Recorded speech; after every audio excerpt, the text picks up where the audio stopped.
pessoal, tudo bem? Eu sou o professor Miguel Rodrigues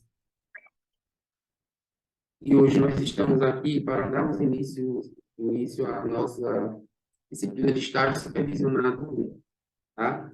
Aqui no curso de licenciatura em matemática, a gente vai iniciar essa disciplina e vai ser um percurso em que a gente precisa andar junto, né? No sentido de aquisição dos conhecimentos teórico-metodológicos acerca do estágio supervisionado, toda a fundamentação do estágio supervisionado, a orientação desse estágio supervisionado, tá bom? E encaminhamento de vocês para as escolas campo, onde vocês irão realizar esse estágio. Nesse primeiro, no estágio supervisionado 1, vocês irão trabalhar com a questão da observação, dos aspectos da administração da escola, a questão das aulas propriamente também, o ambiente escolar como um todo, tá certo? E aí a gente vai começar com esses aspectos mais teóricos, associados aí ao ensino, à história da educação, à formação de professores, para que a gente vá dando um delineamento para encaminhamento mesmo posterior da prática do estágio, tá certo? Então, pessoal, para iniciar, a gente selecionou aqui um texto da Bernadette Gatti, né, que é um texto que trata de, no caso, não propriamente de estágio supervisionado, mas da questão da educação no século XXI, como é que ela se dá, né, o que acontece, como foi a expansão, como é que está a formação de professores, porque para vocês irem para esse meio educacional, é preciso que vocês tenham, primeiramente, essa visão teórica, histórica e contextualizada do ambiente escolar. Então, a gente trouxe esse texto da Bernadette Gatti, né, assim, e outros que a gente condensou aqui, tá, para falar um pouco da formação de professores e de professoras no contexto da escolarização no Brasil no século XXI.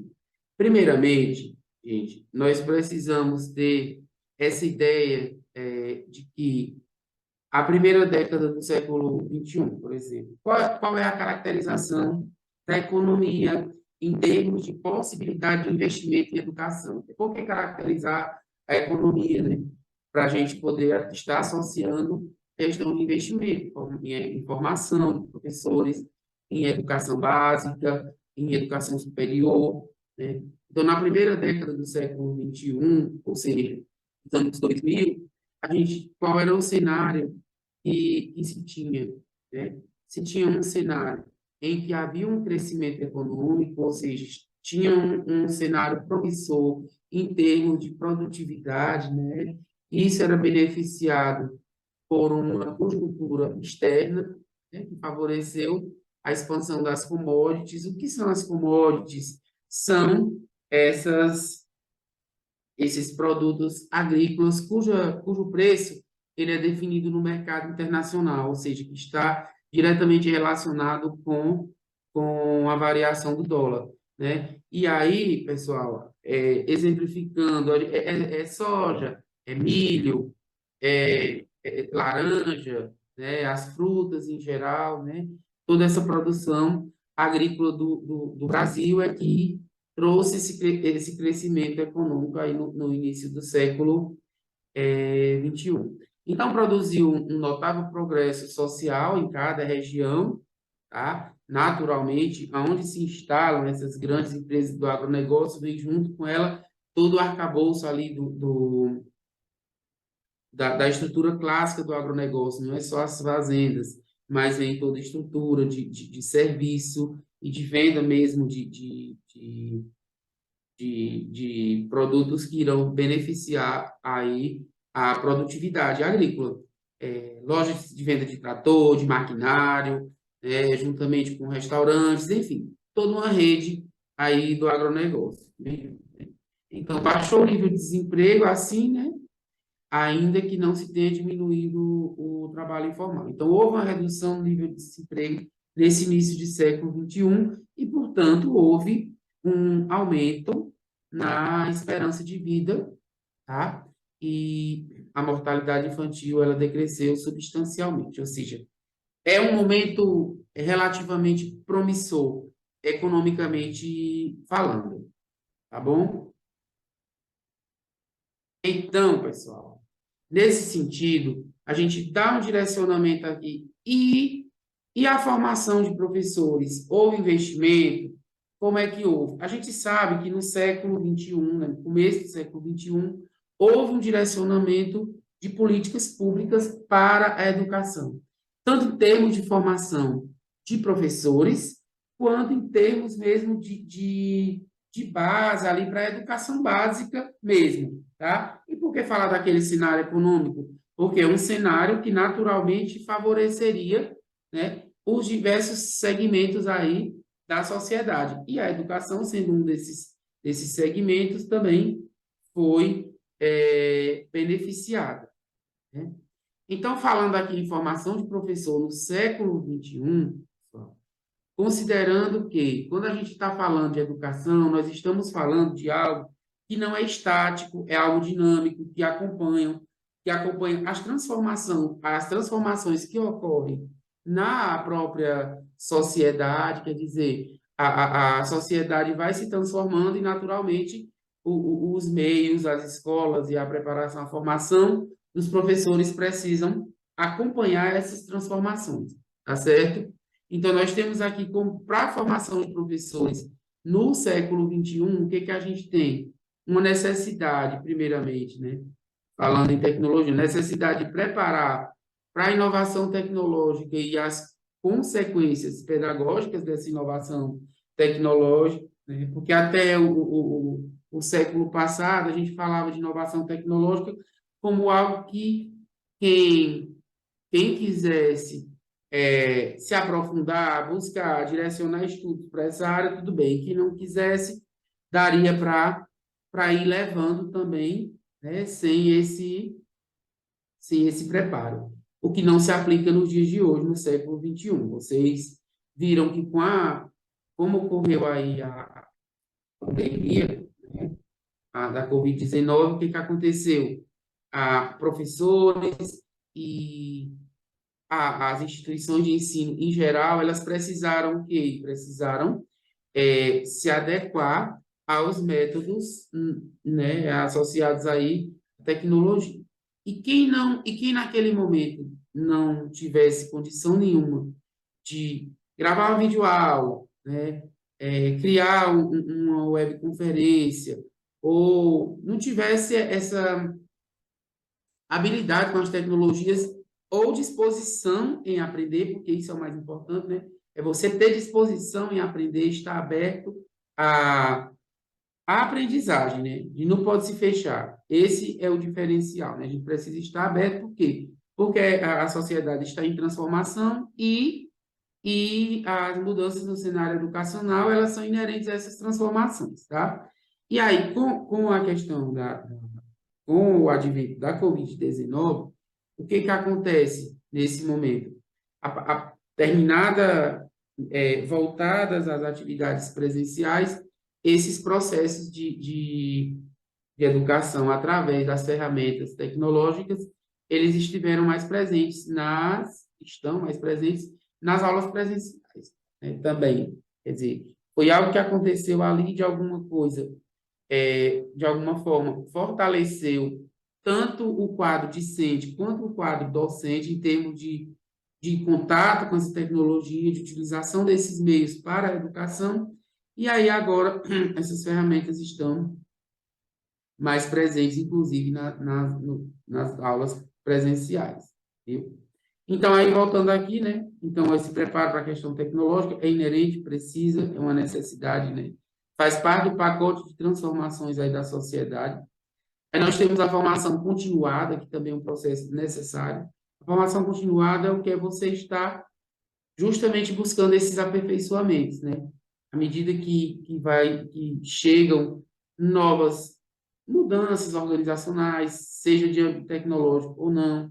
Por exemplo, a Base Nacional Comum Curricular, quando ocorre uma mudança dessa no currículo, como houve recentemente, né, 2017/2018, no currículo, né, da educação básica, é necessário que os professores eles se aperfeiçoem, que eles tenham, né, conhecimento dessas mudanças, e para isso temos aí a formação continuada. Não é só nesse caso específico de mudança de currículo, mas é um exemplo. E aí, nesse contexto aqui, a gente precisa pensar numa formação de professores que preze por o desenvolvimento de competências associadas a uma cultura técnica, né, competência de comunicação e capacidade para trabalhar com método, né, que tem toda essa transformação, todas essas mudanças, que a gente diz que a sociedade ela é contingencial, as mudanças ocorrem de forma muito rápidas, mas a gente não pode esquecer também o método, né? A técnica é importante. Dentro desse contexto de entender as mudanças que ocorrem na educação, a gente precisa também estar trabalhando com a técnica para que a gente possa ser pontual em determinados métodos que são essenciais no processo de ensino e de aprendizagem, tá? Aí, gente, é o seguinte, ainda nesse contexto do século XXI, a gente tem que, a gente precisa compreender por que vocês estão tendo preliminarmente uma orientação nesse sentido. Porque que vocês vão para um ambiente escolar. Eu sei que muitos já devem ter alguma experiência, né? Ou muita experiência, na verdade. Mas aí vocês precisam entender que vocês vão chegar numa escola que ela é diversa, né? Que ela é muito heterogênea. E aí é por isso que a gente traz essa contextualização de como é que está configurada, que estão configuradas as escolas hoje, né? Então, houve nesse século XXI, né, a ampliação dos direitos fundamentais da população. É o quê? É quando a gente vai falar do acesso à educação. Vocês sabem que a educação é um direito de todos, dever do Estado, da família, ok. Mas durante muito tempo não se tinham tantas condições para que isso acontecesse. Desde o próprio acesso à educação para pessoas que moravam distante de onde as escolas elas funcionavam, né? E também do que a escola tinha capacidade de oferecer, né? Então, nesse século XXI, a gente houve sim a ampliação dos direitos fundamentais da população, e aí, consequentemente, a educação está inserida nesse contexto, tá? Houve também a diversificação da oferta de cursos, né? Essa oferta de cursos,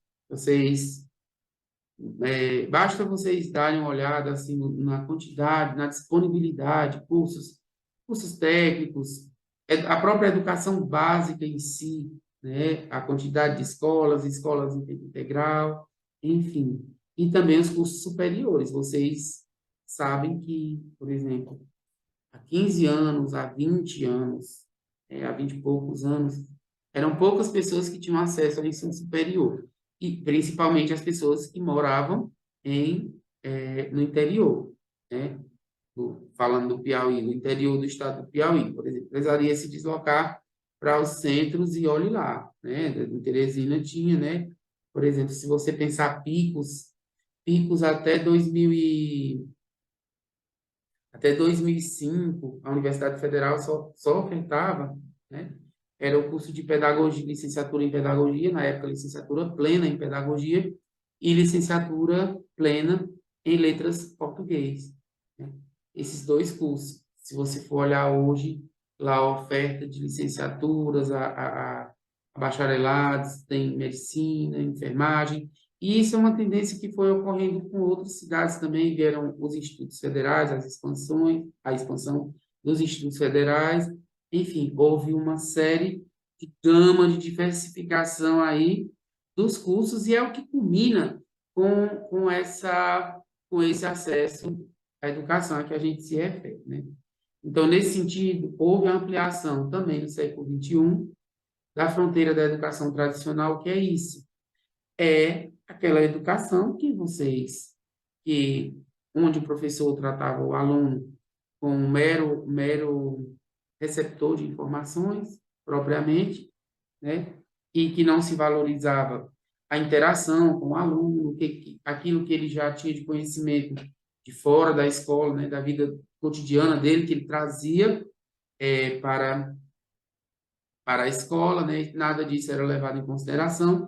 E a partir de então, né, agora no século XXI, há uma ampliação dessa fronteira, né, da educação tradicional para uma educação contemporânea, onde o estudante ele é sujeito ali do processo de ensino-aprendizagem. E o que significa dizer que ele é o sujeito? Significa dizer que a participação dele deve ocorrer de forma ativa, de forma participativa, e que ele deve construir, né, sua aprendizagem através dessa participação e da interação ali com os docentes.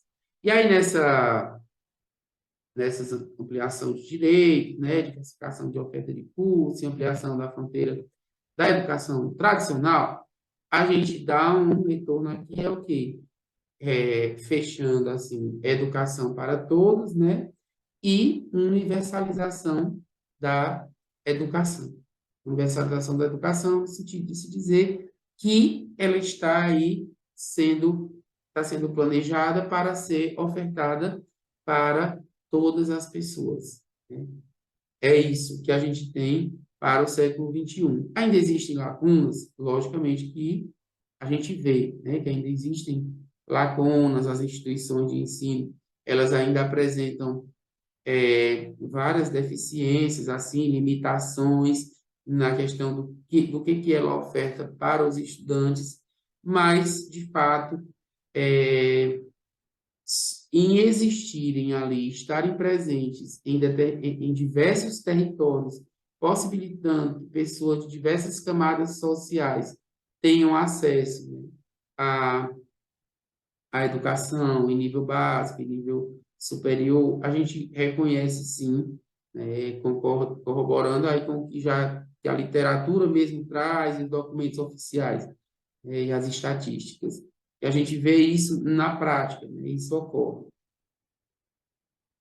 E aí, gente, aqui nós trouxemos também a questão do tríplice processo de expansão, né, dos direitos educativos nos primeiros 15 anos aí do século XXI, na verdade, durante todo o século XXI. O que que, o que que se traz, assim, o que que a gente pode concluir nesse sentido, né? É que houve uma ampliação, né, do acesso a todos os níveis de educação. Isso é um fato, você vê, como a gente estava comentando, né? O financiamento público, né, nesse século XXI, ele aumentou, tanto em números relativos, né, quanto em números absolutos por aluno. Houve esse aumento, né, ou seja, houve um investimento mesmo na educação, e direitos das populações historicamente marginalizadas e excluídas foram reconhecidos. E populações historicamente marginalizadas e excluídas, né? São as populações, o acesso à educação era um acesso limitado, né? E aí aqui a gente pode trazer também as pessoas que têm que são deficientes de alguma forma, que possuem alguma limitação, né? Você vê que quando a LDB trouxe a Constituição, né, em 1988, já deu já trouxe aquele primeiro sinal positivo, né, quando ele disse que a educação especial seria ofertada preferencialmente na rede regular de ensino, né? E aí, a Lei de Diretrizes e Bases da Educação Nacional de 96, né, a LDB, ela reafirmou isso, né, que ela que regulamentou, e aí ela, mais uma vez, então, de lá para cá, vem sendo cobrado, porque é um direito legal, né, adquirido pelas pessoas com necessidades específicas, de ter o acesso à educação juntamente com os demais na rede regular de ensino. Por que que a Constituição trouxe isso? Porque não basta você alfabetizar a pessoa e direcionar para o conhecimento matemático, língua portuguesa e das outras áreas do conhecimento, mas ela precisa se socializar e interagir com as outras pessoas. Para quê? Para que, naturalmente, as pessoas tenham, e a própria pessoa com a necessidade específica possa se reconhecer apenas como mais uma pessoa ali na sociedade, né? Não como uma pessoa que vai ficar limitada da convivência com, com, com coletividade, né? Com a sociedade, com a coletividade. Então, com isso, com esse direito das populações totalmente excluídas, marginalizadas, né? A gente tem o quê? Comprometimento com uma educação inclusiva, né? Que é a educação que, de fato, ela vai para todos, independente de necessidade específica, independente de raça, independente de sexo, independente de orientação religiosa, enfim, independente de qualquer especificidade que determinado nicho populacional ele possa apresentar. E aí, gente, trazendo mais um pouco, né, voltando aqui para vocês que vão estar na educação básica, no ensino fundamental 2, onde vocês estarão nesse contexto de observação, e aí é preciso saber que vocês irão lidar com o quê? Com o diverso, com o diferente, com essa diversidade que hoje, no século XXI, integram a educação, né? O ambiente educacional. Então, as políticas da diversidade, nós temos o quê?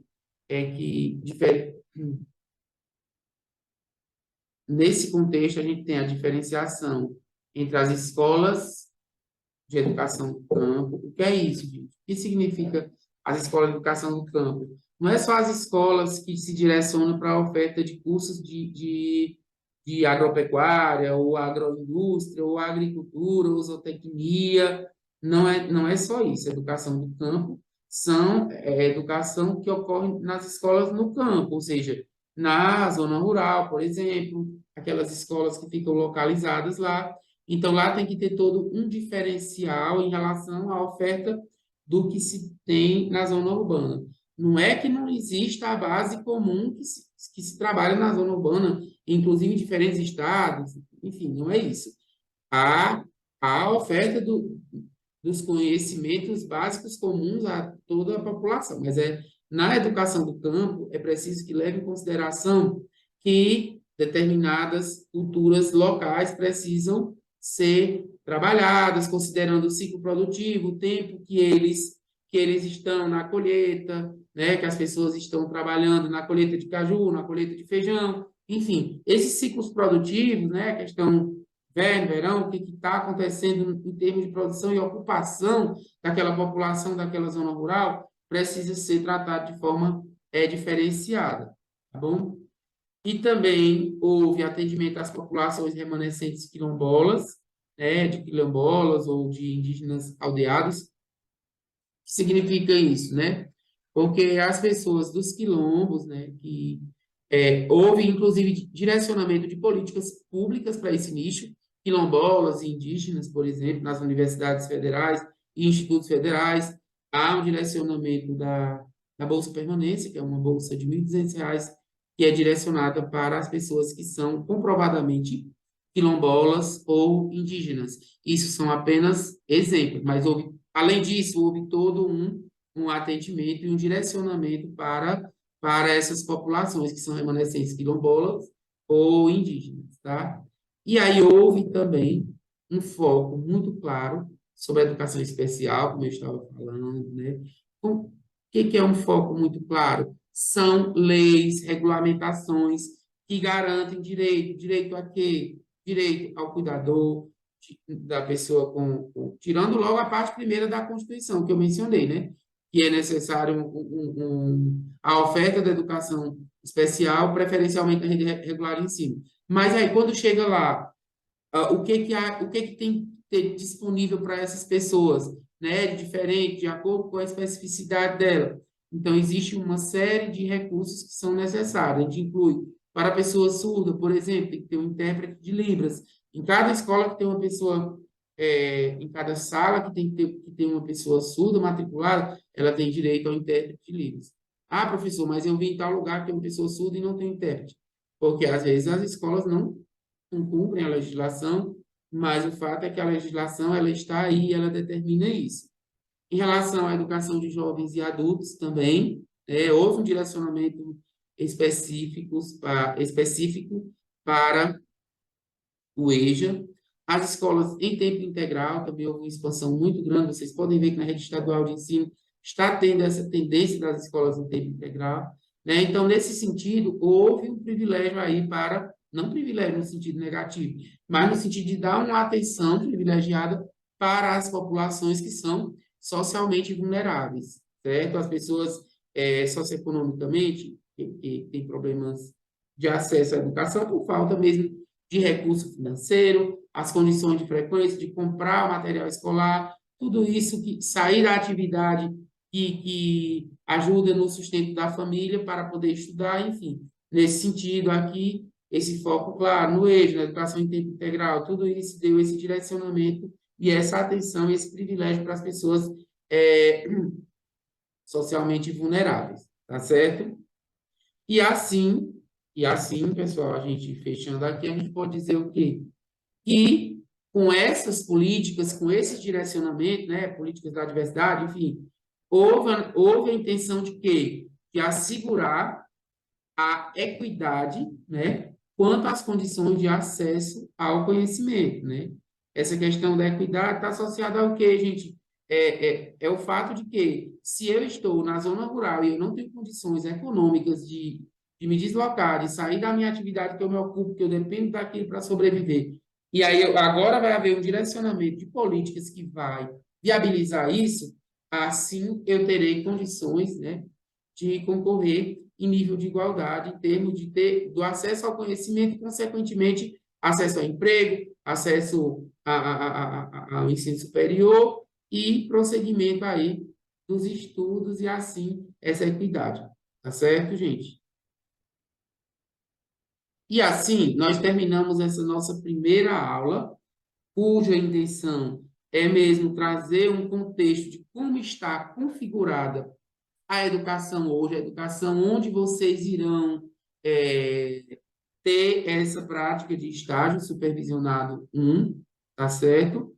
E, com isso, vocês saberem que irão chegar em uma escola onde tem a diversidade e que vocês precisam lidar com isso, inclusive valorizar isso, né? Saber que o ambiente escolar onde vocês irão